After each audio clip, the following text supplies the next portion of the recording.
그래서 첫 번째 그 주제 들어가기 전에 그 뉴노멀에 대한 얘기 잠깐만 좀 해드리고 시작을 할게요. 97년도 12월에 이제 우리는 이제 IMF 외환위기라는 걸 맞았습니다. 옛날에 한번 잠깐 돌아가 보죠. 1995년도 정도 돌아갑니다.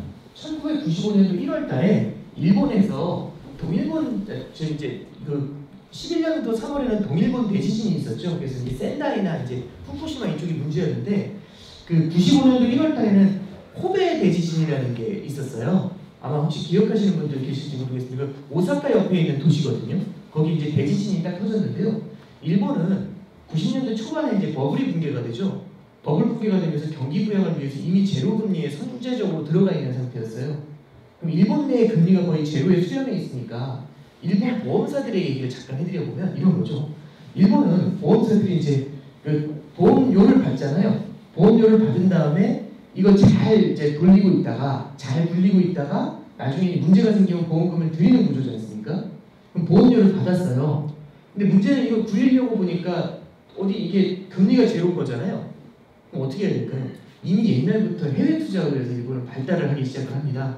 그래서 이제 해외에 투자를 하잖아요. 어떻게 투자를 하냐면 엔화를 팔고 달러를 사서 해외에 투자를 하게 돼요. 그래서 해외 여러 곳에 투자가 됐습니다. 근데 95년도 1월에는 이런 문제가 딱 터져요. 그럼 무슨 이슈가 있을까요? 보험사들은 보험금을 지급을 해줘야겠죠. 근데 보험금을 지급해 주려면 그 돈이 어디 있죠? 해외에 있죠. 그럼 해외에 있는 자산을 팔고 그렇게 받은 달러를 팔고 엔화를 사서 돌아왔을 겁니다. 맞죠? 그럼 엔화가 강세를 갔을 거고요. 주식시장이 해외 주식시장이 조금 휘청휘청했을 겁니다. 그래서 이때 당시 이제 95년도 1월달에 어떤 일이 벌어지냐면 엔화가 강세를 보이게 돼요. 그래가지고 아마 기억하시는 분들 계실 텐데요. 80년대 초반에는요. 1달러에 300엔이었습니다. 엔화 가치가, 엔화 환율이 1달러에 300, 그러니까 300개의 엔이 있어야 1달러를 살 수 있었어요. 근데 이때 얼마까지 내려가냐면 1달러에, 이때 당시 1달러에 제 기억에는 80엔까지 내려가요. 80엔 밑으로 살짝 내려갔었습니다. 그러면 10몇 년 만에 300개의 엔이 있어야지 1달러를 살 수 있었는지 80개의 엔만 있으면 1달러를 살 수 있죠. 그러면 엔화가 강세로 간 거죠. 이건 이제 우리 슈퍼행보라고 그렇게 얘기를 합니다. 잠깐만 한번 생각해 보시면 80년대 초반에 300엔부터 80엔까지 쉬지 않고 내려왔어요. 엔화 환율이. 쉬지 않고 엔화가 강세를 보였다는 얘기죠. 자, 그러면 요때 우리나라 이제 그러면 이제 전문가들이 이걸 예측을 어떻게 할까요? 앞으로 엔화는 어떻게 될까? 이거 쉽지 않아요. 왜냐하면 계속 내려왔죠. 10년 동안. 10년 동안 내리 강세였어요. 그러면 이제 굉장히 도발적인 발언이 나오는 거죠. 오늘이 마당이다. 내일부터 엔화 환율이 튄다. 이렇게 얘기하기가 쉽지 않죠. 왜냐면 사람 관성이라는 게 있잖아요. 그러면 우리의 마음속에는 300엔부터 80엔까지 환율이 내려왔잖아요. 그럼 지금부터 위를 보는 게 아니라 이제 엔화가 약세로 돈다 이게 아니라 더 내려가겠네요. 환율이. 엔화가 더 강세로 가겠네. 이런 생각들이 주류를 이루게 되겠죠. 그래서 이때 당시에 제 기억나는 것 중에 그 중에서 제일 강세가 엔화가 달러당 65엔까지 내려갈 거다라고 예측하는 그런 것도 있었습니다. 얘는 진짜 슈퍼인 거죠. 참고로 오늘 엔화가 지금 얼마냐면 오늘 새벽에 109엔 정도 했어요. 1달러에 109엔 정도. 그러니까 이때 비해서는 많이 약세로 간 거죠. 이 레벨이 한 번 더 깨지는데 언제 깨지게 되냐면 2011년도 3월에 깨져요. 2011년도 3월에 동일본 대지진이 있었죠. 그거 딱 한 6개월 지나면서 엔화가 75엔까지 내려간 적이 있습니다. 그게 엔화가 가장 강했었던 그런 두 번의 시기고 참 공교롭게도 그 두 시기에 전후해가지고 있었던 사태가 이제 동일본 대지진이라는 사태도 있었고 코베 대지진이라는 사태도 있었다. 이걸 우리가 한번 좀 기억을 하시면서 가시는 게 좋을 것 같습니다. 근데 이제 지진 얘기를 해드리려고 하는 게 아니고요. 사람들은요 관성 때문에 엔화가 더 강세라고 생각을 해요. 그럼 우리나라 기업들은 어떤 생각을 할까요? 수출이 잘 되겠다는 생각을 했겠죠. 그래서요 굉장히 해외 투자도 늘리고 설비 투자도 굉장히 빠르게 늘리기 시작합니다. 왜? 우리의 마음속에는 65엔이 보이는 거거든요. 그러니까 예를 들어 이거죠. 우리는 자산시장을 프라이싱하거나 뭔가 투자를 할 때 지금을 보면서 투자하진 않죠. 예를 들어서 이제 아파트를 사려고 하는데 지금 아파트는 아무것도 없는데 3년 후에 이 아파트에 지하철 3개가 한꺼번에 들어온다라고 얘기하는 거죠. 그럼 투자를 해야 되지 않습니까? 가장 큰 이유는 미래를 보고 투자를 하죠. 그러다 보면 이미 가격이 올라가 있죠. 그걸 이미 프라이싱을 하니까요. 그래서요 이때 의사결정이나 이때의 가격 형성도 요 엔화를 보면서 했을 겁니다. 그러면 우리나라 기업들이 투자를 많이 했잖아요. 투자하는 과정에서 해외 투자도 늘리게 됩니다. 그럼 당연히 어떤 빚이 생기게 되냐면 그 무섭다는 달러 빚을 빼게 오게 되는 문제가 생기죠. 그러면 이런 문제가 생깁니다. 95년도 4월달에 일본이 G7에 나가가지고 그런 얘기를 해요. 우리 너무 힘들다. 버블도 터졌고 두 번째는 지금 지진도 났는데 엔화 강세 때문에 버블이 터졌으니까 내수는 죽어있죠. 엔화 강세 때문에 수출도 안 된다. 우리 이러다 진짜 죽는다 이래가지고요. 엔화 약세를 용인을 받습니다. 그 이제 어려운 말로 95년 4월에 역플라자 합의라는 게 있었어요. 그러면서 모두의 예상을 깨고 엔화가 하고 강세로 약세로 가요. 그래서 엔화 환율이 97년도에 이게 120엔까지 돌립니다. 이게 80엔에서. 엔화가 약세로 가면 이렇게 생각하시면 안 되죠.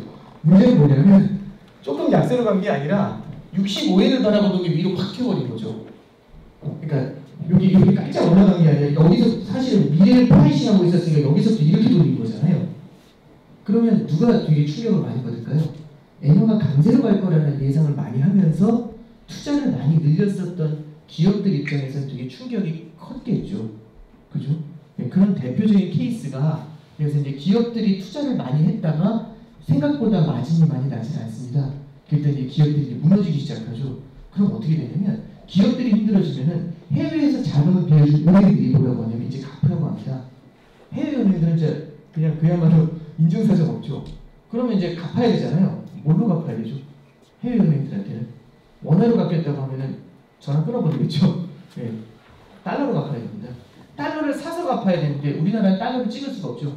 네. 달러 부족 현상이 벌어지게 되는 거죠. 그래서 우리나라에 달러가 부족하니까 큰일 났다라고 해가지고 달러를 빌렸던 게 이제 IMF 사태라고 이제 그렇게 기억을 하시면 됩니다. IMF 사태가 중요한 건 아니고요. IMF 사태라는 것 자체가 기업의 부채에 의해서 시작된 거다라는 걸 일단 기억하시는 게 되게 중요한 것 같습니다. 지금 우리나라는 가계부채가 되게 심각하다는 얘기를 하고 있죠. 이때 당시에는 기업부채가 가장 큰 이슈였습니다. 그러면 기업부채 문제 때문에 이제 기업들이 굉장히 힘들었고 국가 도산 사태까지 이어질 뻔했다. 이제 이런 얘기를 했었습니다. 그러면 기업들은 이후에 살아남은 기업들은 어떤 생각을 하게 될까요? 아 이제 투자를 확 늘리자 이랬을까요? 아니면은 대출받아 투자했다 큰일 날 뻔했다. 이제 그때 당시 이제 스님들 가끔 얘기할 때 이때 살아남으셨던 분들 얘기 들어보면 무리하지 않았던 거 내지는 그때 조금 몸이 안 좋으셔가지고 투자를 안 했다가 살았다 이제 이런 분들도 계세요. 그러면 어떤 생각을 했을까요? 앞으로 적극적으로 투자를 늘려야겠다 아니다. 투자를 늘리지 않습니다. 그래서 99년도 2000년도에 들어와가지고 우리나라에서 무차익 경영이라는 말이 유행을 하기 시작합니다. 무차익 경영이라는 말이 딱 나오면 누가 별로 안 좋아할 것 같으세요? 저한테 은행원들이 좀 힘들어지겠죠. 은행은 대출을 해줘야지 먹고 살잖아요. 아무도 대출 받지 않습니다. 어떤 일이 벌어지게 될까요? 좋네 그게 아니라 기업들이 투자를 그만큼 안 한다는 얘기죠. 투자를 안 하면 일자리가 생겨나지 않겠죠. 그래서요 2000년대 들어오면서부터 우리나라의 실업대란이라는 게 시작이 됩니다. 제가 이 95년도, 94년도 이때 이제 고등학생이었는데 이때 당시 이제 저는 고등학교 때 논술이라는 걸 했었어요. 논술에서 나온 주제가 뭐냐면 유럽은 지금 실업률이 높아가지고 되게 고생한다 이런 얘기들이 나왔었거든요. 우리나라는 취업이 이때 너무 잘 됐었어요. 95년 이때는 경기가 좋아가지고 그때 생각했던 게 뭐냐면 그 유럽 얘기를 우리나라 시험에 내고 난리야 이런 생각을 했었어요. 투덜투덜했었죠. 근데 불과 5년 후에 우리 만났죠. 2000년도부터 우리는 거대한 실업난을 만납니다. 그래서 그 실업난에서 지금은 또 젊은 분들이 그런 단어 안 쓰는데 혹시 여기 그런 단어 기억하시는 분들 계실지 모르겠어요. 4호점이라는 단어가 있었고 5,6도라는 단어가 있었고요. 이태백이라는 단어 혹시 고개 끄덕이시는 분들은 이제 그 세대를 다 이제 겪어오신 분들입니다. 그런 얘기가 있으면서 우리나라 이제 경기가 되게 우리나라도 저성장으로 접어들게 되죠. 자 그러면 이렇게 보시면 됩니다. 투자라는 거는 자금의 거대한 수요자입니다. 너도 나도 돈을 빌려서 투자를 하려고 하잖아요. 자금을 막 빨아들이게 돼요 기업들이. 이게 정말 좋은 작용을 하는 거거든요. 경기가 안 좋으면요 돈을 공급을 합니다. 중앙은행은 금리를 낮추고 현금 유동성을 공급을 하니까 돈의 공급은 늘어나요. 2000년도 이후에는. 근데 문제가 하나 있죠. 아무도 투자하지 않으니까 자금의 수요가 없습니다. 이렇게 적어볼게요. 공급은 크게 늘어나는데 수요가 없습니다. 그럼 가격이 어떻게 될까요? 가격은 당연히 내려갈 수밖에 없겠죠. 돈의 가격을요 우리는 두 글자로 금리라고 부릅니다. 돈의 가격을 우리는 금리라고 부릅니다. 그러면 2000년대 이후에 유동성의 공급은 늘어나는데 자금에 대한 수요가 없어요. 그럼 금리를 계속해서 내려갔겠죠. 20년 내내 내려갔습니다. 그래서 하나만 좀 여담으로 하나 말씀드리면 99년도에 우리나라 정기예금금리가 두 자릿수였어요. 설마 이런 생각하시는데 99년도에 우리나라 금리가 두 자릿수였고요. 그 전에는 우리나라 금리가 두 자릿수 밑으로 내려가 본 적이 없습니다. 근데 2000년대 들어와서 9% 이거 찍죠. 그러면 두 다리가 아니라 다리가 하나가 된 거잖아요. 너무 괴이해 보이겠죠. 그래서 이제 그때 당시 기사에 뭐라고 나왔냐면 저금리 시대의 시작 이렇게 나와요. 여쭤볼게요. 9%면 금리가 어떠세요? 9%면?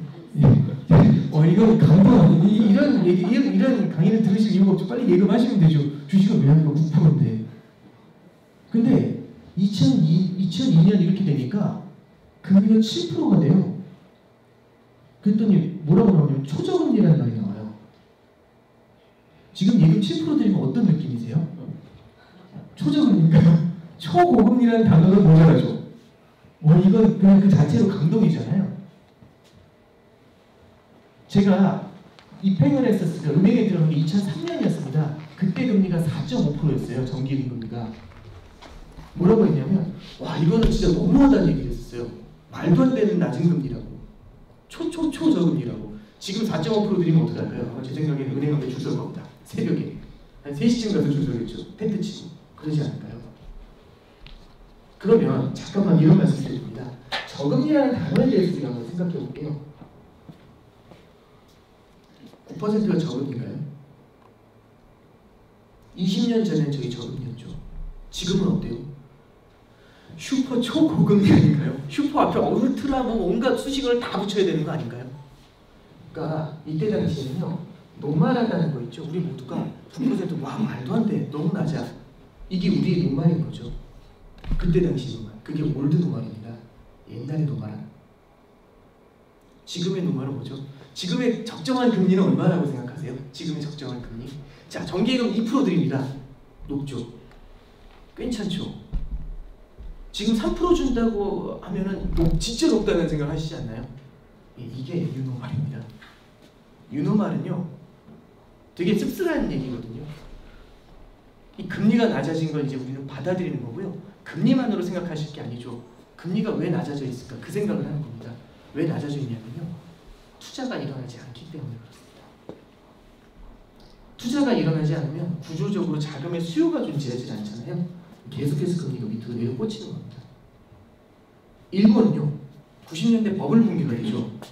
그러니까 이게 실물 경제도 되게 중요한 게요. 경제나 사람이랑 똑같습니다. 경기도 이렇게 좋아지고 나빠지고 좋아지고 나빠지고 이걸 조절을 잘 해줘야 돼요. 근데 이제 이게 좋아졌다 나빠졌다 좋아졌다 나빠졌다 이러면 큰일 나거든요. 그래서 하늘 끝까지 버블이 있다 이게 떨어지면 그 뒤에서도 소리 들리시죠? 머리가 깨집니다. 그럼 30년을 누워요. 이게 일본의 버블 붕괴입니다. 그래서 경기는요 실제 이 버블까지 올라가는 것들 굉장히 주의해야 되거든요. 근데 일본은 이제 부동산 버블이 터지게 됩니다. 그래서 부동산 가격이 특정 지역에서는 주택 가격이 10분의 1 통하게 났다 그 얘기까지 나오죠.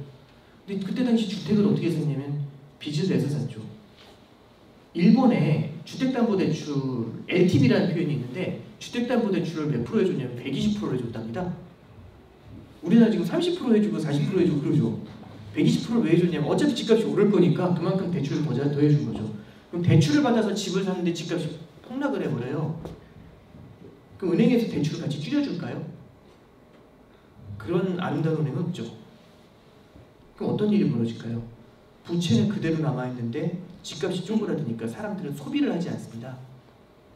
제로금리를 만들어줬어요. 그래서 일본에서 제로금리를 만들어주면 옛날 저는 경제학 배울 때 어떻게 배웠냐면 금리를 낮추면 돈의 값이 낮아지는 거잖아요.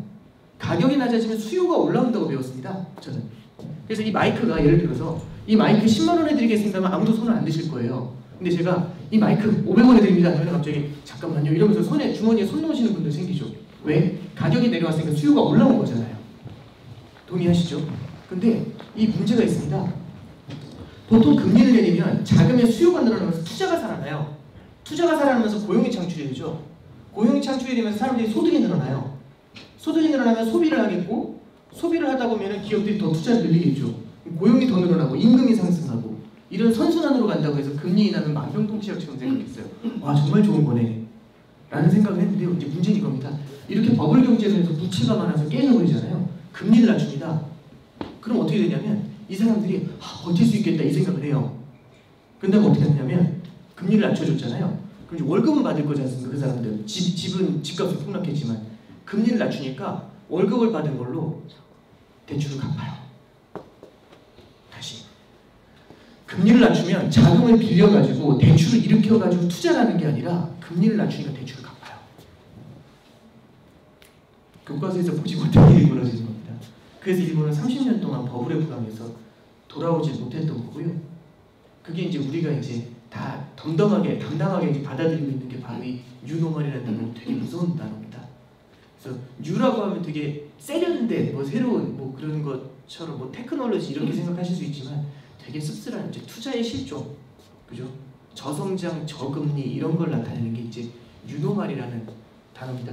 개인적으로 되게 좋아하는 분이 이제 모하메드 엘 에리언이라는 분이 있거든요. 그분이 이제 2009년도에 금융위기 직후에 이제 이 단어를 쓰셨는데요.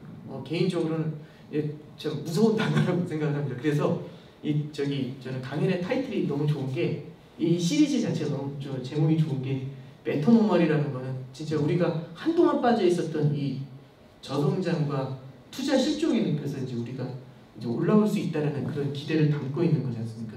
개인적으로는 천상이 좀 낙관론 줄 알았어요. 그런 세상이 왔으면 정말 좋을 것 같습니다.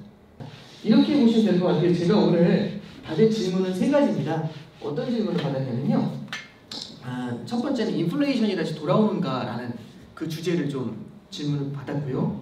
두 번째는 요즘은 이제 중앙은행의 정책에 되게 관심들이 많아지셨어요. 저는 이게 뭐 단순히 동학개미라는 그런 단어뿐만 아니라 전반적으로 사회 전체에서의 경제라든지 아니면 통화정책이라든지 이런 데에 대한 관심도가 증가하고 정말 좋은 현상이라고 생각을 합니다. 그래서 이제 미국 중앙은행에서 금리를 인상하지 않을까라는 이제 물가가 올라오니까 그 질문도 좀 받았고요. 그 다음에 세 번째는 백신이죠. 백신은 모든 것을 원상태로 되돌릴 수 있을까라는 이제 얘기들이 있습니다. 그래서 그 3가지 질문에 하나하나 좀 답을 좀 드려보려고 하는데요. 3번 질문은 사실 답이 없을 정도로 큰 질문입니다. 되게 무서운 질문이고요. 근데 간단하게만 답을 드리고 지나갈게요. 뒤에 나옵니다. 어차피 어떻게 보시면 되냐면요. 홍길동이 코로나에 걸려가지고 병원에 들어가서 1년 동안 누워있었습니다. 1년 동안 치료를 받고서 딱 나온 거죠. 병원을 나올 때 완치가 됐다고 얘기를 듣고서 병원을 나올 때의 느낌은 어떨까요? 홍길동이 기분 너무 좋겠죠. 맑은 공기. 그 세상에 이제 코로나는 사라진 겁니다. 맑은 공기 딱 마시면서 와 이제 자유다. 그래서 막 뛰어나가는 거죠. 너무 행복합니다. 일주일 동안 즐겁게 살았어요. 근데 일주일이 지나니까 청구서가 오죠. 어디서 청구서가 올까요? 병원에서 옵니다. 우리나라 구조가 좀 다른데 이제 미국 같은 경우는 치료를 받고 나면 나중에 이제 집으로 청구서가 오는데 그 청구서를 깜짝 놀라죠. 2시간 진료받았는데 3,000불 달라고 뭐 이런 경우도 있거든요. 근데 청구서가 날아오는데 그 청구서가 엄청난 겁니다. 코로나를 갖다가 견뎌내기 위해서 전 세계가 부담한 건 뭐냐면 거대한 부채를 만들었습니다. 그 전에도 빚이 되게 많았거든요. 근데 지금은요 빚이 너무 많이 늘었습니다. 코로나 이전하고 비교가 안 될 정도로 또 부채가 많이 늘어났죠. 그러면 무엇이 달라진 거냐면 그때하고 달리 빚이 훨씬 더 많이 늘어나 있는 겁니다. 그 빚 부담을 이제 더 안고 가야 되는 그런 문제가 생기는 거죠. 부채가 많으면 사람들은 소비를 많이 할까요? 조금 할까요? 빚이 많으면 안 할 것 같은데요. 물론 사람마다 다르다라고 말씀하시면 할 말은 없는데 전반적으로 어떨까요? 전반적으로는 좀 줄이려고 하겠죠. 일본 사람들이 똑같죠. 일본에서 사람들이 소비를 하지 않았었던 가장 큰 이유가 그거죠. 뭐냐면은 집값이 폭락을 했는데 부채는 남아있으니까 그럼 사람들은 소비를 안 하고 최대한 소비를 아끼려고 하죠. 그래서 경기 부양을 하기 위해서 소비를 살려야지 기업들이 투자를 늘리게 될 테니까 아까 전에 말씀드린 것처럼 해법은 투자를 늘리는 거잖아요. 그래서 어떤 것까지 나오면 일본에서는 상품권까지 줬었죠. 소비하라고. 그때 상품권을 깡해가지고 예금에 넣었답니다. 저축을 하는 거죠. 현금이 생기면은 소비를 하나요? 그러니까 지금 뭐 이렇게 1,400불씩 이렇게 돈을 줬다 이런 얘기 미국에서 나오잖아요. 다 소비로 이어질까요? 아니면 일부는 저축으로 가게 될까요? 이건 저도 이제 뭐 미국이라는 것은 또 일본하고 다르다라고 하면 그거는 뭐 증빙할 방법은 없는 거죠. 근데 이렇게 불안감이 높아질 때는요, 과거하고는 다른 패턴을 보입니다. 그 불안감의 기저에는 무엇이 남아있는 거냐면 거대한 부채라는 게 남아있다라는 걸 우리가 이제 기억을 하고서 지나가는 게 좋을 것 같습니다. 그래서 백신은 모든 걸 되돌릴 수 있느냐? 백신은 보건의 위기를 되돌릴 수는 있죠. 보건의 위기를 되돌릴 수는 있죠. 물론 이제 여기서 그것도 아니다. 코로나가 이게 뭐 변종 이러면 이제 제가 그거는 제 영역은 아니고요. 제가 봤었을 때는 그냥 일반인의 수준에서 봤었을 때는 백신이라는 게 이제 코로나 사태를 되돌릴 수 있다. 보건의 위기는 되돌릴 수 있다. 이거는 동의합니다. 근데 문제는 뭐냐면요. 부채 위기는 되돌릴 수가 없습니다. 부채 리스크는요. 훨씬 더 커진 상태에서 이어지게 되는 거죠. 그게 앞으로 우리가 만나야 될 앞으로 새로운 세상입니다. 그게 이제 또 새로운 유노마를 다시금 만들어낼 수 있겠죠. 부채가 많아진다는 건 어떤 느낌을 주게 되냐면 이런 느낌을 주게 돼요. 제가 아까 전에 이제 2003년도에 은행에 들어갔다는 말씀을 해드렸는데요. 2003년도가 어떤 분위기였냐면 카드 대란 기억나세요? 카드 대란. 그때 이제 소비 부양을 하기 위해서 카드를 이제 대학생들한테도 막 발급을 해줬었죠. 그리고 이제 광고도 보면 소비를 자극하는 그런 광고들이 많아요. 연예인들 나와서 막 카드 긁으면서 당신의 능력을 보여주세요. 뭐 이런 광고도 나왔었거든요. 너무 많이 보여준 거죠. 그게 이제 전부 다 고스란히 부채로 남았는데 카드 대란이라고 쓰고 우리는 뭐라고 읽으면 되냐면 가계부채의 폭증이라고 읽으면 됩니다. 그때 가계부채가 엄청 늘었는데요. 그때 당시 2004년도에 가계부채가 얼마였냐면 300조 원 정도 했습니다. 엄청 많았죠. 2021년을 사는 지금의 우리들은요. 어떤 가계부채 숫자를 보냐면 1700조를 보고 있습니다. 비교가 안 되죠. 그러면 이런 생각을 하는 겁니다. 이때 당시에 대출금리가 한 4% 했어요. 그죠? 지금 대출금리가 예를 들어 3% 한다고 해볼게요. 금리 낮아졌죠.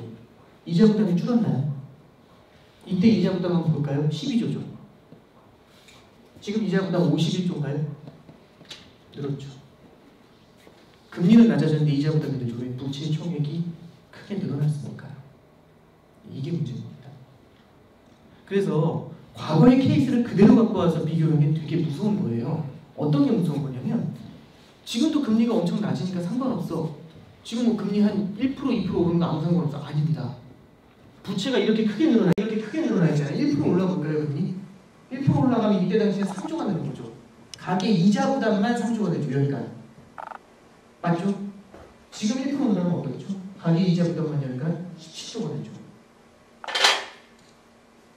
소득이 늘어나지 않는 상태에서 저 정도의 가계 이자 부담이 늘어나게 되는 게 견디기가 쉽지가 않겠죠. 그래서요, 여러분들도 아마 느끼실 수 있는데 옛날에 비해서 중앙은행들이 통화정책을 쓸 때 금리 결정할 때 보통 동결을 많이 해요, 요즘은. 왜냐면 물가가 올라갈 것 같거나 하면 보통 선제적으로 금리 인상을 해가지고 때리거든요. 근데 지금은 금리를 인상하려고 하면 옛날 2004년도에 한국은행이 금융통화위원회 한다고 아무도 신경 안 쓰셨어요. 저도 은행 차고에 있었는데 저도 이게 뭐지 이랬었거든요. 요즘 모두가 알죠. 야, 그럼 되게 기준금리 동결했네. 요즘 다 아시잖아요. 왜? 내 삶하고 연결이 돼 있으니까. 가계부채 1700조라는 얘기는 여기 계신 분들도 일정 부분 갖고 계신다는 의미가 되겠죠. 300조 떼어달라는 얘기. 이게 더 관심이 있는 거죠. 그러면 한국은행이 금리를 인상한다라고 이게 의사봉을 들 때 많은 분들이 제발 이런 눈으로 쳐다보는 거죠. 한국은행이 그러면 이렇게 되겠죠. 동결 이렇게 되는 겁니다. 그러면 이건 나중에 어떤 문제도 만들어내냐면 적시에 통화정책을 쓰는 것들, 적시에 물가를 잡기 위해서 금리를 인상하는 것들, 이런 것들을 실기를 하게 만드는 리스크를 이제 만들어낼 수가 있겠죠. 사실 이거 지금 주제를 좀 벗어나긴 했습니다만 이제 이런 것들이 이제 좀 이슈가 될 수 있습니다. 그래서 늘어버린 부채라는 건요, 향후에 굉장히 약간의 금리 상승이나 이런 것들에도 좀 시장이 연약하게 반응을 할 수 있다라는 점을 우리는 좀 기억을 해주실 필요가 있을 것 같습니다. 그리고 이제 바로 이제 물가로 좀 넘어가 볼게요. 코로나 사태를 이제 우리는 작년도부터 해서 지금까지 흘러왔었던 모습을 잠깐만 한번 되돌아봅니다. 어떤 일이 있었던 거냐면 코로나 사태를 설명할 때 제일 쉬운 건 블랙스완이라는 게 있습니다. 블랙스완은 검은 백조죠. 그 다음에 그레이 라이노라는 표현이 있습니다. 이건 회색 코뿔소라는 표현인데 블랙스완은 우리가 생각하지 못했었던, 보통 일반적으로 백조는 백자잖아요. 그러니까 하얗잖아요. 근데 블랙이라는 건 검은 백조죠. 이런 게 있었으면서 우리가 상상하지 못했던 일이 일어나는 거를 검은 백조라고 합니다. 그래서 금융위기 때 주택 가격이 폭락한 케이스를 두고서 이제 이런 얘기를 해요. 그래서 이 검은 백조라는 거는 뜻하지 않은, 예기치 않았던 일이 벌어지는 거를 블랙스완이라고 합니다. 그래서 실제 코로나 사태는 여기에 해당이 되겠죠. 누가 코로나 사태라는 걸 상상을 했겠습니까? 두 번째는요, 이제 그레이 라이노라는 거는 회색 코뿔소라는 건데 이런 거죠. 제가 이제 아프리카의 어떤 사파리를 갑니다. 아프리카 초원에 이제 지프를 타고 갔는데 내리래요 저한테. 탁 내려서 너 드넓은 초원을 보라고. 멋있지 않냐고. 이게 보는데 진짜 멋있는 거예요. 근데 옆을 딱 보니까 저기 코뿔소가 커다란 게 하나 앉아 있는 거죠. 근데 보니까 어느 정도 거리냐면 저 마이크가 있는 거리예요. 제 뛰어오면 저 죽은 거죠. 그냥 끝난 거잖아요. 겁에 질렸는데 하는 얘기가 걱정하지 마시라고. 쟤는 계속 1년째 저기 앉아만 있다고. 걱정 안 하셔도 된다고. 이렇게 얘기하는 거죠. 얘가 회색 코뿔소입니다. 누구나 아는 것처럼 제가 움직이면 큰일 난다는 걸 알고 있는데, 끝났다는 걸 알고 있는데 애써 외면하는 거죠. 그러지 않을 거라고. 왜? 지금까지 문제가 되지 않았으니까. 그래서 이 그레이 라이노라는 표현이 어디에 많이 해당이 되냐면 중국 경제를 얘기할 때 제일 많이 씁니다. 중국의 부채가 많다, 중국의 문제가 많다라는 얘기 되게 많이 들으셨잖아요. 그런데 애써 외면을 한다는 겁니다. 그래서 얼마 전에 시진핑 주석이 그 얘기를 해요. 우리 중국에서 제일 문제가 되는 건 이 회색 코뿔소다라는 표현을 직접 써요. 부채 문제가 되게 크다라는 얘기를 하는 거죠. 자, 그런데 이렇게 정리할게요. 중국 경제가 중요한 게 아니고요. 그레이 라이노라는 거는 부채 리스크라고 말씀드려보겠습니다. 자, 코로나 사태가 딱 터집니다. 코로나 사태가 터지면 경제가 멈추죠. 활동을 멈추죠. 일을 할 수가 없잖아요. 그죠? 그럼 다들 집에 있을 겁니다. 근데 집에 있으면 되지 않냐? 문제가 있어요. 그냥 고사리만 뜯어먹고 살아도 되는데 산속에 들어가서, 문제는 빚이 있으면 채권자가 쫓아와서 때리죠. 그게 문제입니다.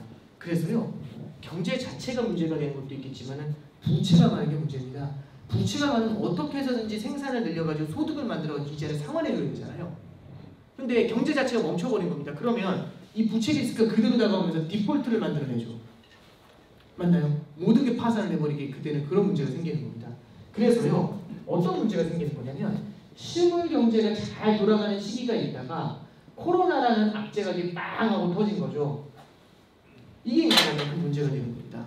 이 시기에는 코로나 자체로 경제가 멈추는 것도 문제지만 부채 리스크가 크다라는 말씀을 드렸죠. 그죠? 자, 그래서 이때 당시에 중앙은행한테 미션이 떨어집니다. 중앙은행한테 이 사태를 해결해라. 그랬더니 질문이 이렇게 나오죠. 반문이 이렇게 나옵니다. 그럼 중앙은행이 코로나를 치료하라고요? 한국은행이 코로나를 치료할 수 있나요? 일단 질문 자체가 넌센스죠. 말이 안 되죠. 그럼 미국 중앙은행은 페드라고 합니다. 페드는 그럼 코로나를 치료할 수 있나요? 말도 안 되는 얘기죠. 치료할 수 있죠. 어떤 걸 치료할 수 있냐면 코로나를 그냥 보건의 리스크, 블랙스완으로만 생각하면 치료할 방법이 없죠. 어떻게 알아요? 근데 뭐까지 같이 보면 블랙 라이너까지, 부채 리스크까지 같이 보면 해결할 방법이 있습니다. 무언가 해줄 수 있는 게. 그게 뭐냐면 중앙은행은 뭘 조치하는 거냐면 이 부채 리스크를 갖다가 없애기 위해서, 낮춰주기 위해 노력하는 겁니다. 그래서 중앙은행에서 했던 얘기가 뭐냐면 코로나 사태는 눈보라와 같다고 했어요. 잠시 눈보라가 쳐서 집에 들어가 있는 거죠. 집에 들어가 있는데 눈보라 기간 동안에 다 파산하면 안 되니까 그 파산을 막기 위해서 이 기간 동안에 돈을 때려 넣어 드릴게요 라고 하는 게 코로나 사태 때 중앙은행이 했었던 핵심적인 역할입니다. 자, 그러면 이때 당시 이제 중앙은행이 굉장히 많은 돈을 들였어요. 굉장히 많은 자금을 주입을 하면서 경기 부양에 나섰는데 두 가지 문제가 있었습니다. 어떤 문제가 있냐면 첫 번째는 너무 많은 자금을 갖다가 공급을 해주면서 이 자금이 주식시장으로 많이 흘러들어가는데요. 그랬더니 이제 학습 효과라는 게 생깁니다. 그래서 학습 효과라고 잠깐 쳐볼게요. 이 학습 효과가 뭐냐면 이런 거죠. 제가 그 금융위기 때부터 이제 시장을 봤는데 이제 기억이 나는 게 뭐냐면 08년도 금융위기가 터지니까 중앙은행이 양적 완화라는 걸 해서 살려줘요. 그러다가 11년도에 유럽 재정위기라는 걸 겪으면서 시장이 무너질 것 같으니까 또 양적 완화를 또 하면서 살려줘요. 그리고 15년도, 16년도에 중국이 무너질 것 같으니까 또 돈을 풀면서 살려줘요. 18년도에 중국도 시장이 무너질 것 같으니까 금리를 낮추면서 또 살려줘요. 자, 그러면 4번 보셨죠? 무너질 때마다 4번 항상 밑에서 쿠션 받쳐줬죠. 궁극적으로 무너지기 전에 딱 쿠션을 대주잖아요. 그러면 이런 겁니다. 빌딩에서 제가 뛰어내려요. 뛰어내리는데 이제 바닥에서 한 5m 정도 위에 올라와 있을 때 이제 거의 떨어지기 직전에 누가 등장한 거냐면 스파이더맨이 등장해서 저 잡아가는 겁니다. 그걸 4번 연속 봐요.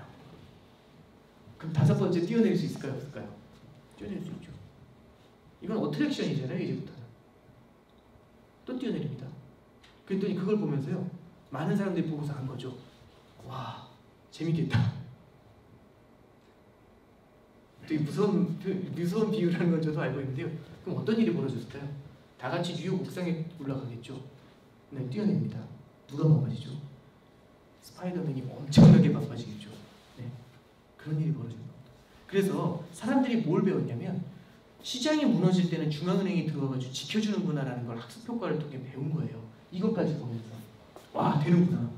그럼 이제 사람들이 어떤 생각을 할까요? 야, 이거 밀리면 사자라는 얘기를 합니다. 밀림 사자. 이게 밀림 속에 있는 라이언이라는 뜻이 아니라 주가가 밀리면 들어가면 된다는 얘기죠. 영어로 뭐라고 하냐면 얘를 buy the dip이라는 겁니다. BTD라고 해요. 되게 미국에서는 되게 유행을 하는 표현이고요. 로빈후드라는 표현 들으셨죠? 네, 거기에 핵심입니다. buy the dip입니다. 두 번째는 중앙은행이 갖고 있는 한계가 있어요. 중앙은행은 오직 뭐만 해줄 수 있냐면 렌딩만 해줄 수 있어요. 렌딩이라는 건 대출이죠. 은행이기 때문에 대출을 해주는 겁니다. 돈을 막 뿌리는 게 아니라 그냥 막 찍어가지고 막 돌리는 게 아니라 이 돈을 갖다가 나중에 돌려받아야 돼요.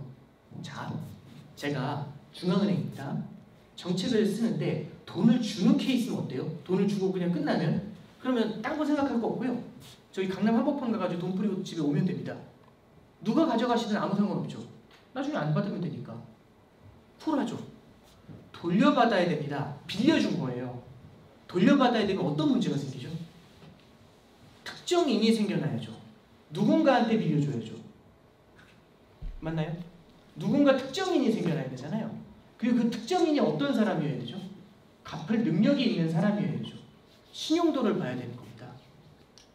이게 대출의 문제예요. 주는 거하고, 그러니까 그냥 샌드로 그냥 돈을 보내주고 송금해주는 거하고 돌려받기 위해서 렌드를 해주는 거는 S하고 L이라는 단어 한 글자의 차이일 수 있겠지만은 그 내부에서 갖고 있는 함의가 엄청나게 달라집니다.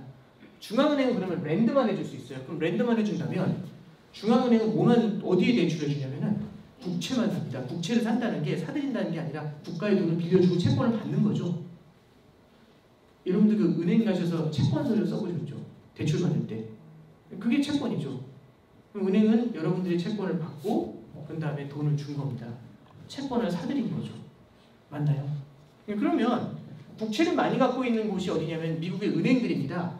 중앙은행이 미국의 은행들로부터 국채를 사들여요. 그럼 미국의 은행들이 자금이 생기죠. 그럼 미국의 은행들은 이 돈을 어디다 줄까요? 어디 대출해 줄까요? 은행들은 다 대출을 해주는 곳이잖아요. 코로나로 인해서 충격을 받은 실물경제의 자금을 대출해 줄까요? 아니면 안정적인 곳에 대출해 줄까요? 실물경제에 대출해 주면 위험할 수 있잖아요. 그래서 미국의 금융기관들이 대부분 다 어디로 가게 되냐면 망하지 않고 지금도 성장하는 튼실한 곳으로 돈이 몰려가기 시작합니다. 언택트라고 들어보셨나요? 예. 애플 어때요? 망할 것 같으세요? 안 망할 것 같죠? 그걸로 돈이 몰립니다. 근데 한두 군데가 몰리는 게 아니라 모두가 몰립니다. 그럼 어떤 일이 벌어질까요? 네. 그래서 대부분 다 어디로 흘러 들어가게 되냐면 이 자금이 자산시장으로 흘러 들어가요. 그래서 자산시장은 뜨거워지고요. 실물경제로는 이 떡밥이 거의 흘러 들어가지 않습니다. 그래서 실물경제는 주저앉아 버리고 자산 가격은 뜨겁게 달아오르죠. 이걸 뭐라고 하냐면 보통 경제가 훅 주저앉으면 V로 올라가는 걸 V자 턴이라고 하거든요. V자 회복. 이러지 않고 그냥 누워버리면 L자 횡보라고 합니다. 이 일본의 케이스예요. 내지는 한참 횡보하다 위로 확 올라오면 이런 U자 회복이라고 하거든요. 근데 작년에 이제 새로운 신조어가 나오죠. 어떤 신조어가 나왔냐면 K자 회복이라고 합니다. 이 코리아가 아니고요. 크게 떨어져가지고 회복한 이후에 일정 수준 양갈래로 크게 갈려버리는 거죠. 이게 실물경제, 서민경제가 되는 거고요. 이게 자산시장이 되는 겁니다. 이건 빈부격차를 거죠. 이 K 리커버리입니다. 자, 그러면 중앙은행이 엄청나게 돈을 뿌려줍니다. 그러면은 금리는 낮아졌고요. 이 돈은 자산시장으로 계속해서 흘러들어갈 거라는 확신을 갖고 있어요. 투자의 가장 큰 핵심은요. 내가 산 걸 뒤에서 누가 사주면 됩니다. 동의하시죠? 그러니까 비트코인을 제가 100만 불에 사도 상관이 없어요. 비싸다 안 비싸다 상관이 없어요. 왜? 저보다 비싸게 사줄 사람이 있으니까. 그래서 계속해서 자금이 흘러들어올 것 같고 금리도 낮습니다. 그럼 어떻게 하면 될까요? 대안이 없죠. 다른 걸 할 수 있는. 그래서 there is no alternative라고 해가지고 대안이 없다라고 해서 T나라는 현상이 생깁니다. 미국에서 유행하는 단어 중에 하나입니다. 자산시장으로 계속 자금이 들어오죠. 그럼 자산 가격이 오르는데 옛날에는 진짜 금융 전문가들만 돈을 버는 줄 알았어요. 주식으로는. 근데 이제는 어떤 일이 벌어지죠? 제 옆에 있는 톰이라는 친구가 돈을 벌어요. 제인이라는 애도 돈을 벌어요. 제 주변에 있는 친구들이 다 돈을 벌어요. 그럼 어떤 일이 벌어질까요? 저는 빠지면 안 되죠. 그래서 나만 잊혀지면 안 된다는 얘기가 나오죠. fear하고 missing out이라는 말이 유행합니다. 포모라는 단어죠.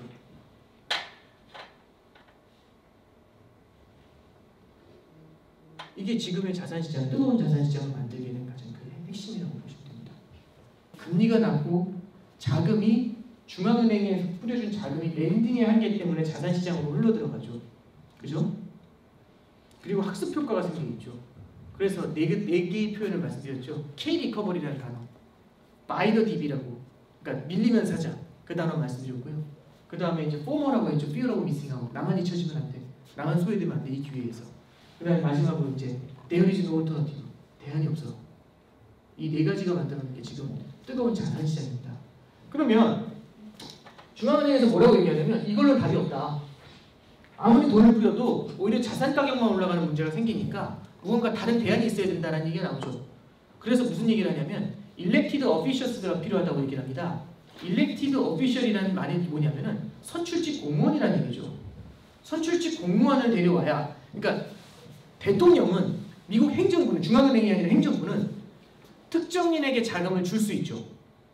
얼마 전에 1조 9천억 달러를 뿌려줄 때 뭐라고 하냐면 소득이 연간 8만 달러 이상인 사람들한테는 이 자금이 안 가요라고 얘기했거든요. 보조금 안 가요. 그러니까 특정을 할 수가 있죠. 대상을. 물론 거기에 대해서 이제 불만들이 있는 계층들이 있겠지만 일단은 민의를 대변을 할 수 있게 권한을 부여받은 거잖아요. 중앙은행은 그렇게 못합니다. 누구한테만 특정해서 돈을 못 줘요. 한국은행에서 금리 인하합니다. 한국은행에서 금리 인하할 때 권영이는 괘씸하니까 넌 안 돼. 넌 빼고 전부 0.25% 인하. 안 되죠. 그냥 폭력이 전부 적용이 돼버리잖아요. 중앙은행은 그렇게 특정을 할 수가 없어요. 근데 행정부에서 주는 재정정책은 특정이 가능하죠. 그래서 작년부터 중앙은행에서 뭐라고 하냐면 재정정책이 나와줘야 된다는 얘기합니다. 정부에서 도와주세요.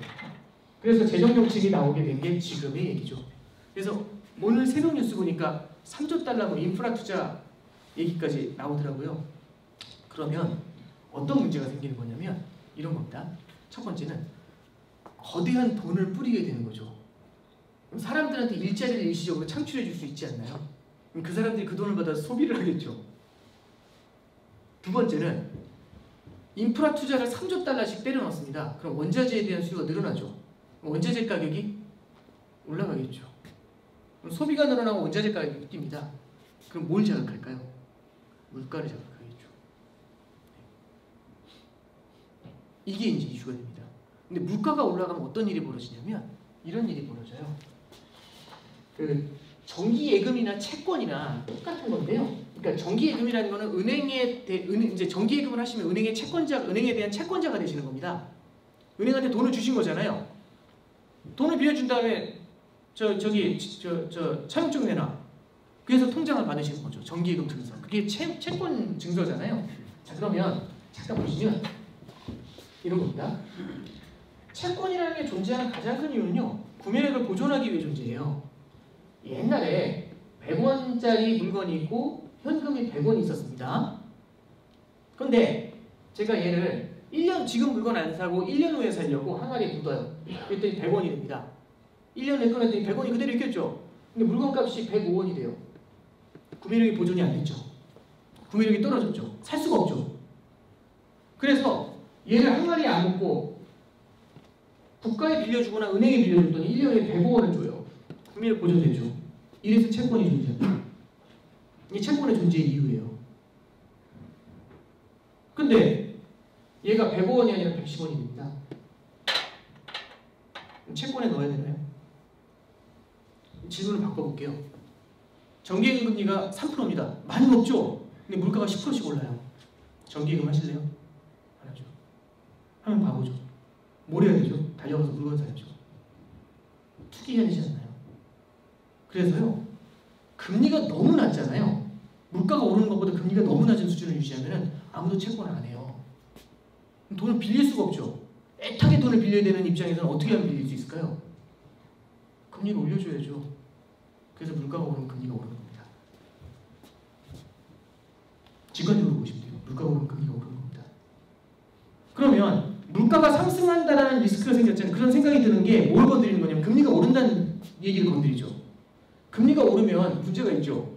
금리가 낮아가지고 There is no alternative라는 얘기까지 나왔었는데 그 말 때문에 자산시장을 흔들어 놓을 수 있죠. 두 번째는 금리가 오르면 또 무슨 문제가 생기죠? 부채가 워낙 많은 상태에서 실물 경제를 뒤흔들어 버릴 수도 있죠.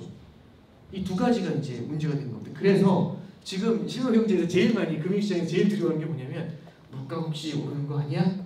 라는 걱정을 하고 있는 겁니다. 그래서 이제 질문 중에서 물가가 진짜 오르느냐? 이 질문이 이제 전면에 나오게 된 거죠. 자, 지금 제가 지금 11시 지금 1분인데요. 11시 10분에 제가 종료하는 걸로 해서 조금 빠르게 해서 말씀 좀 얼른 드리겠습니다. 제가 조금 당황했어요. 그래서 이렇게 이제 말씀 좀 드렸는데, 자, 봅니다. 그러면 물가가 올라가는 원리를 잠깐 생각을 해보면 미국에서 물가가 올라가는 건 세 가지 측면에서 보통 얘기를 해요. 첫 번째 뭘 얘기를 하냐면요. 에너지 가격을 얘기합니다. 유가가 올라가면 보통 물가가 오릅니다.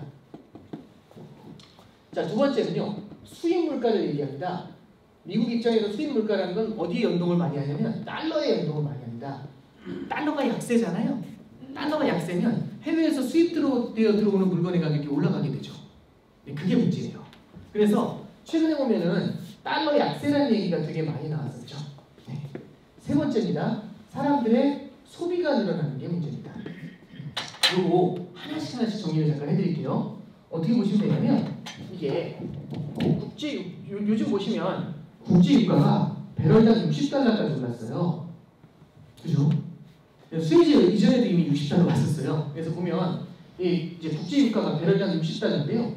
이게 작년도 4월달에 국제유가가 혹시 얼마였는지 아세요? 눈이 튀어나올 만한 일인데 작년 4월달에 국제유가가 마이너스 40달러였어요. 마이너스 유가는 보셨죠? 작년에 이 대서특필 됐었습니다. 이게 통계 오류라고 생각하실 수 있는데 이게 금융시장이나 실물경제를 볼 때 통계 자료로 볼 때는요 전년 대비 물가를 측정을 해요. 1년 전 대비. 그러면 이제 며칠 후면 4월이죠. 그러면 올해 4월 대비 지난해 4월을 보는 거죠. 에너지 가격 측면에서 보면 어떻죠? 마이너스 40불에서 플러스 60불로 올라왔죠. 몇 프로 오른 건가요? 이게 계산이 안 되죠. 폭등을 한 겁니다. 그야말로 물가가. 근데 작년도 6월 정도 오면 작년도 6월에는 국제유가가 한 4, 50불까지 올라와요. 그때는. 만약에 지금의 유가가 이어져 간다면 60불 대 50불이니까 이 효과가 많이 희석이 되겠죠. 요거 이해되시죠? 네. 그래서 우리 하나 보실 게 뭐냐면 전년 대비 효과로 봤었을 때 유가가 크게 올라오는 걸로 보일 겁니다. 4, 5월에. 이게 키입니다. 첫째. 두 번째입니다. 달러를 좀 말씀드리면 그냥 원달러 환율로 말씀드리는 게 훨씬 더 익숙하실 것 같아요. 작년도 3월 말에 원달러 환율 얼마인지 기억나세요? 1달러에 1,300원이었습니다. 1,300원 조금 안 되는데 1,300원이라고 할게요. 이래 계산하기 편하니까. 지금 환율 얼마죠? 많이 올랐죠. 1,130원입니다. 환율이 내려갔죠. 원화가 강세죠. 원화가 강세라는 얘기는 뒤집어 말하면 달러가 약세라는 얘기죠. 달러가 약세면 미국에서 수입되어 들어오는 물건의 가격이 올라가게 되죠. 맞나요? 작년 1년 전 대비 지금의 환율을 보니까 달러가 약세인 게 맞죠. 그래서 수입 물가가 올라간다는 얘기를 하는 겁니다. 세 번째 소비 측면에서 잠깐 볼게요. 첫 번째입니다. 소비 측면에서 첫 번째 보면은요. 미국의 저축률이 엄청나게 높아요. 사상 최고치까지 올라갔습니다. 저축이 많다는 건 쓸 돈이 있다는 얘기죠. 쓸 돈이 있는데 백신이라는 얘기가 돕니다. 주말에 한번 밖에 한번 나가보셨나요? 차가 막혀서 움직일 수가 없어요. 지난주죠? 엄청났어요. 3월 초부터 이제 애가 있어가지고 이제 동물원에 갔는데 와, 제가 동물이 된 느낌입니다. 진짜 많아요, 사람들이. 너무 힘들더라고요. 네, 농담이었고요. 근데 이게 무슨 얘기냐면은 이거 어떤 테마하고 연결이 되냐면 보복 소비라는 테마하고도 연결이 됩니다.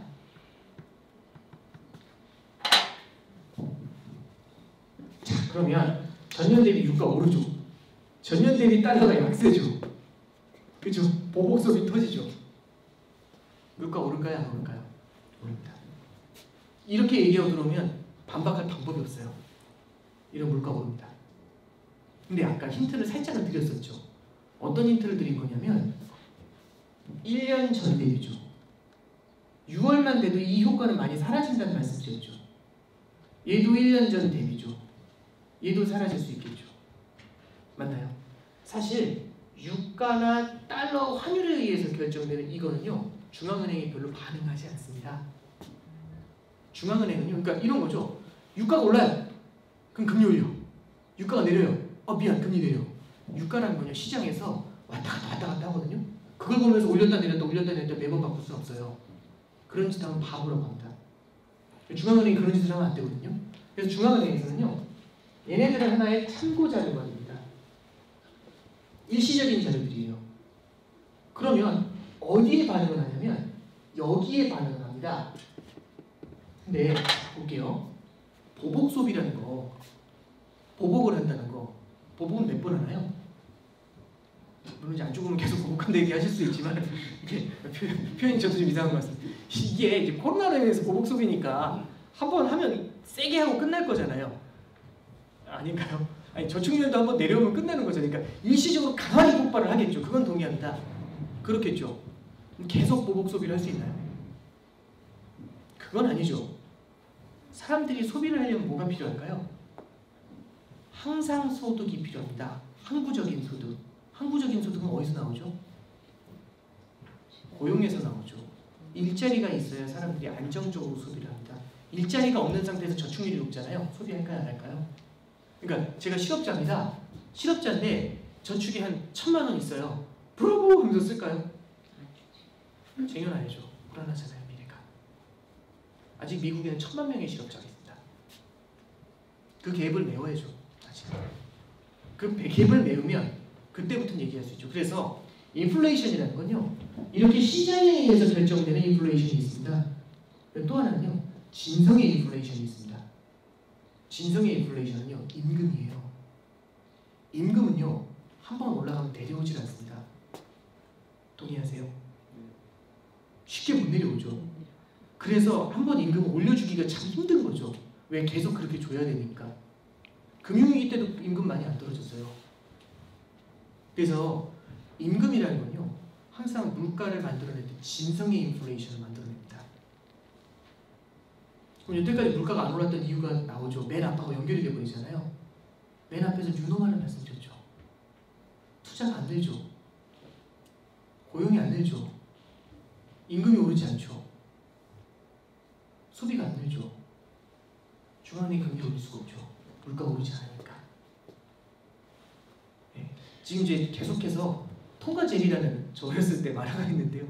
투자를 만들어내기 위해서 실물 경제는 계속 도망다니거든요. 근데 투자를 만들어내기 위해서 중앙은행이 계속 쫓아가는 작업을 합니다. 근데 매번 지죠. 그 고양이처럼. 지난 20년 동안 진 겁니다. 근데 이제 어떻게든 만들어 보겠다라고 해서요, 정말 강하게 여러 가지 작업을 준비하고 있는 게, 그게 바이든 행정부의 부양책입니다. 그게 이제 만들어낼지는 조금 더 이제 지켜봐야 될 문제가 되죠. 그래서 답을 드리면요, 지금 4, 5, 6월에 아마 물가 상승 보실 겁니다. 근데 그거에 대해서는 일단 일시적인 물가 상승이라고 보고 있고요. 그것 때문에 중앙은행이 금리를 인상하거나 그러진 않을 것 같습니다. 그런데요, 다만 지금 쓰고 있는 그 부양책이 정말 강력한 효과를 만들어내서 실업률을 크게 낮춰버리잖아요. 그러면서 임금의 상승을 만들어낸다면 그때는 어쩌면 이제 20년 동안 못 보던 그런 투자의 회복 사이클 예, 그런 것들이 나오게 되고 투자가 늘어나면 고용이 창출이 되면서 건강한 경제 회복의 사이클에 들어갈 수 있죠. 그게 베터 노바이 아닐까 그렇게 생각합니다. 개인적으로 제가 이거는 근거 없는 말씀이고 되게 비난의 여지도 많겠지만 낙관론자라고 말씀드렸잖아요. 천성이 그런 세상이 왔으면 좋겠다는 생각을 합니다.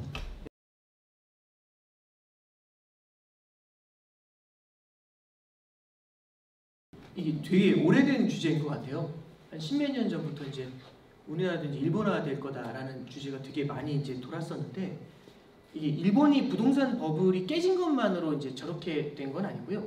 그 사이에 되게 여러 가지 사연들이 있습니다. 정말 긴 스토리 라인이 있고 그는 일본 자체가 통제하지 못했었던 외부적인 요인들도 있었고요. 아까 말씀드렸던 지진 같은 케이스도 대표적인 케이스 중에 하나예요. 근데 이렇게 말씀드릴게요. 일본은요. 일단 가장 큰 실수를 한 게 버블이 올라가는 거를 용인을 한 게 가장 큰 문제입니다. 두 번째는요. 버블이 올라간 상태에서 이걸 잡기 위해서 금리를 너무 빨리 올려요. 89년 말에 일본 중앙은행 총재가 바뀌었거든요.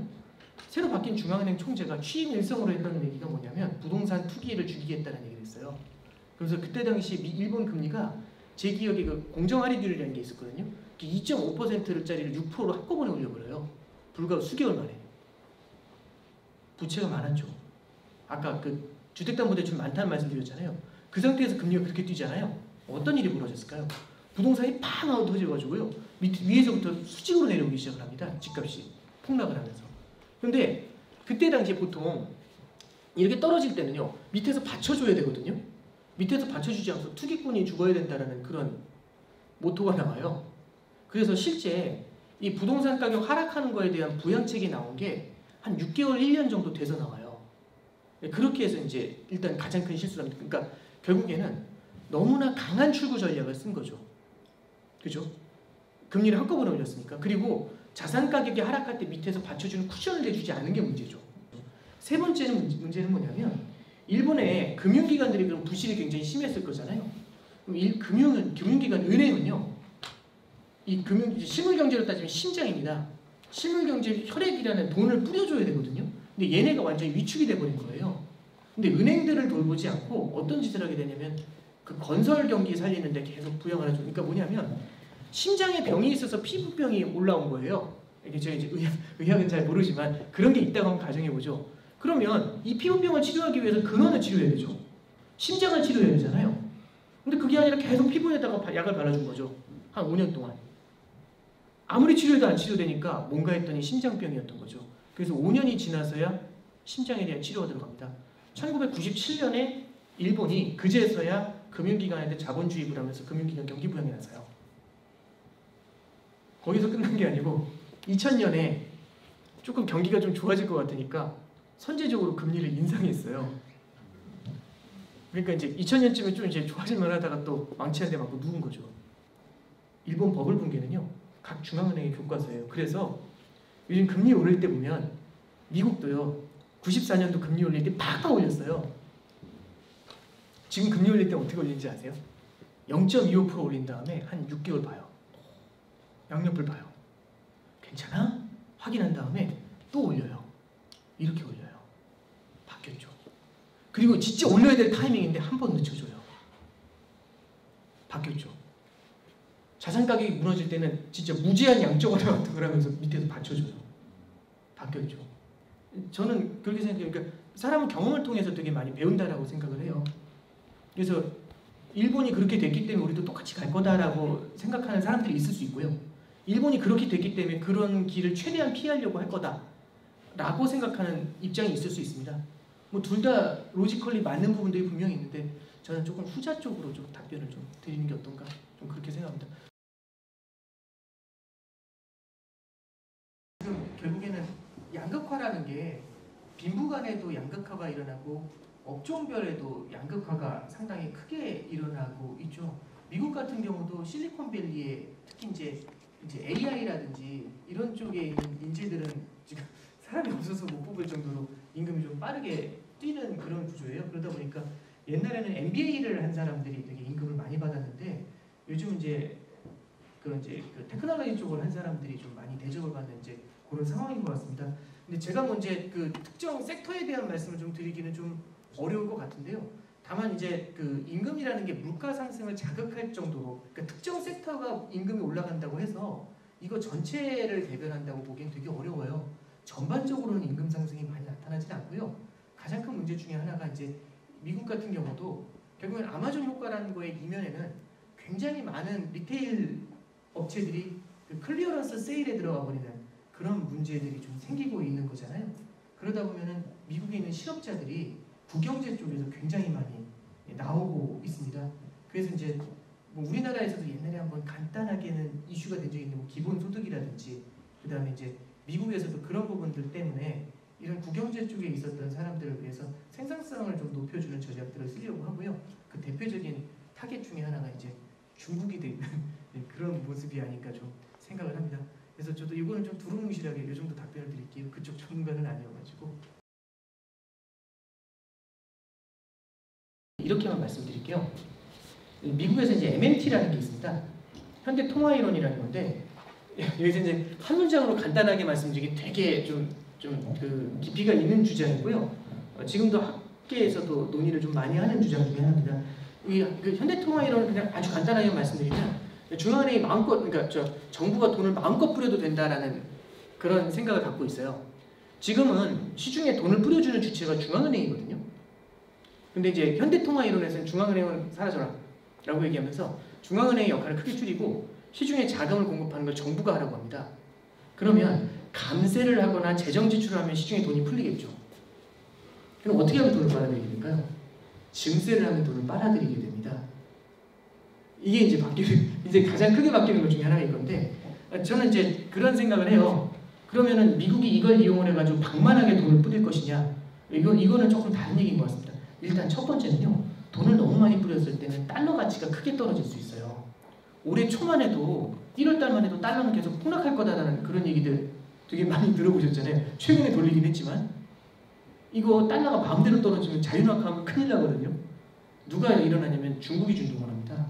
근데 한번 잠깐 생각해 보시면 중국은 뭐라고 얘기하냐면 돈을 마음대로 풀지 않겠다, 돈을 저렇게 많이 풀지 않겠다 이런 얘기를 해요.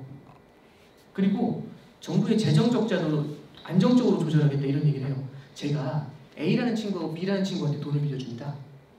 근데 둘 다 무슨 얘기를 하냐면 꼭 갚을게, 날 믿어 이렇게 얘기를 해요. 근데 A라는 친구는 그 다음날부터 여기저기 돈을 빌리러 다녀요. 여기저기 채권을 발행해서. 근데 B라는 친구는 진짜 약속지켜요. 더 이상 대출 안 받아요.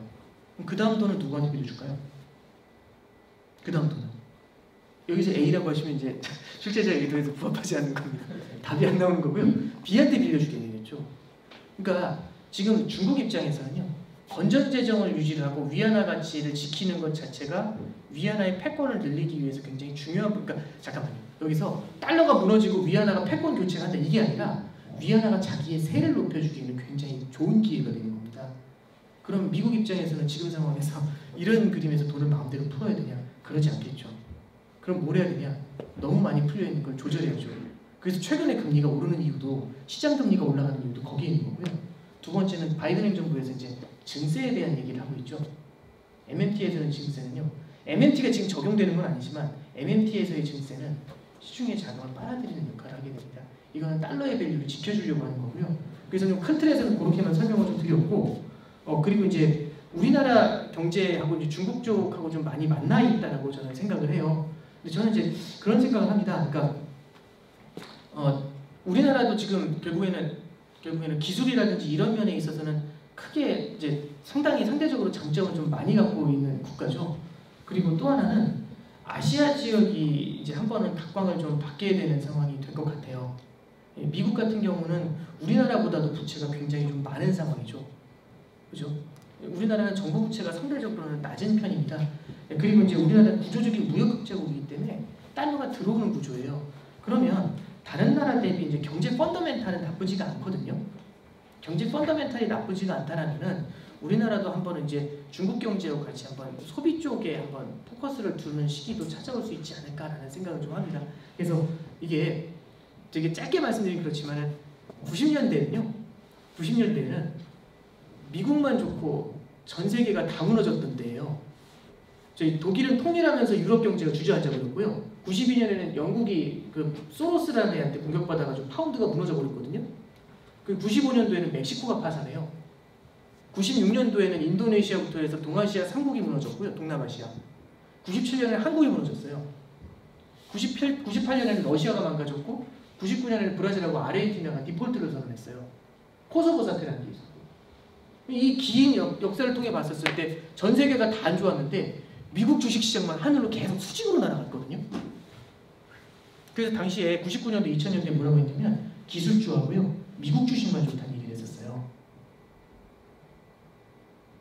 근데 2000년이 넘어왔거든요. IT 버블이 붕괴가 되고 난 다음에 그 성장의 축이 중국으로 넘어갔던 겁니다. 제가 이제 2003년 4년에 들어왔다고 말씀드렸잖아요. 그때부터 이제 공부를 시작했었는데 그때는 저는 중국이랑 브릭스라고 했거든요. 브라질, 러시아, 인도, 중국 그리고 한국 이렇게 이머징 국가가 아니면 성장할 수가 없다라고 그렇게 생각했어요. 여기만 주가가 오른다고 미국 주가가 안 올랐어요. 그래서 선진국은 다 컸기 때문에 못 오른다. 되게 단순한 생각을 했었거든요. 왜냐하면 그때는 미국 주식은 하나도 안 오르고 이머징 시장만 날아갔었어요. 그리고 성장의 축이 완전히 이머징으로 넘어왔었을 때입니다. 그렇게 10년이 지났죠. 2010년부터는 다시 한번 미국의 시대가 돌아오게 되죠. 지금 우리는 어떤 삶을 살고 있죠? 어떤 시대를? 투자할 때 그 얘기 하잖아요. 이머징에 투자하면 큰일 난다고. 미국만이 대안이다라는 얘기 되게 많이 하시잖아요. 근데 저는 그런 것들도 하나의 이제 쏠림이 아닌가라는 생각도 좀 해봅니다. 그래서 좀 되게 이 짧은 시간 안에 다 설명드리기 좀 굉장히 어려운 주제들을 제 생각에 강연 주제를 하나씩 던져주신 건데 이 정도 좀 말씀드리고 한 번은 또 이머징이라든지 중국이라든지 이런 쪽으로 또 성장의 축이 한번 또 넘어오는 그런 때가 있지 않을까 좀 그렇게 생각을 합니다.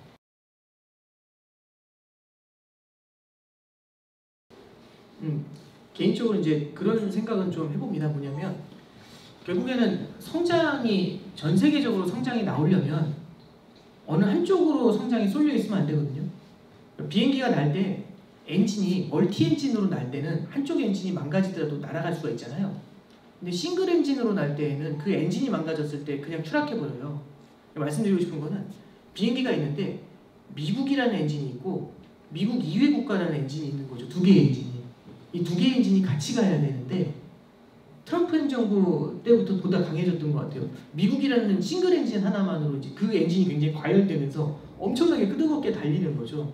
그래서 이제 Make America Great Again이라는 표현을 쓰거든요. 그 표현이라는 게 뭐냐면 미국 말고는 다 필요 없다 이제 이런 얘기로도 해석이 되는 건데 그러다 보니까 이제 무역 규제라든지 이런 것들도 굉장히 강하게 나오게 돼요. 물론 이제 중국하고 첨예하게 대립하는 부분들이 있긴 한데요. 저는 지금은 되게 이제 전 세계 경제가 좀 분열이 되어 있다라고 공조가 아니라 분열이 되어 있는 상태라고 좀 생각을 합니다. 근데 이렇게 되면은 성장이라는 게 나오기가 쉽지가 않죠. 서로 경쟁을 하니까 환율 전쟁하고 무역 전쟁하고 효율이 떨어지게 되고요. 그래서 저는 좀 공조라는 게 국제 공조라는 게 되게 중요한 시그널이 될 거라고 보고요. 지금은 되게 첨예하게 대립하는 것처럼 보이지만 글쎄요 이제 시간이 가면서 좀 이 미중 간의 관계도 좀 개선되는 것들 이런 것들이 저는 되게 중요한 시그널이 되어야 되지 않나 뭐 그렇게 좀 기대를 하고 있습니다. 네.